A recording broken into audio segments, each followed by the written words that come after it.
संत कभी मरता नहीं है, ये याद रखना। महापुरुषों ने लिखा है, अमर पुरुष का क्या मरे, जो मरे जगत संसार देहधारी श्री संत ने जो आई लियो अवतार। संत अवतारी पुरुष होते हैं।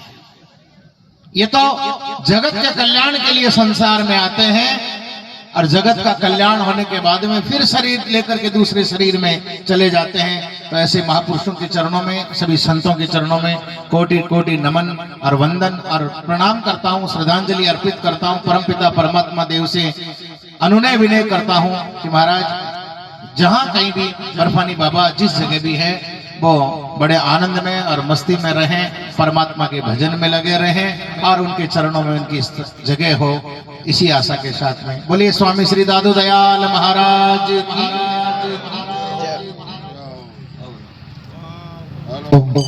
Hello hello hello hello. हाँ महाराज जी, संत में बहुत सुनाई।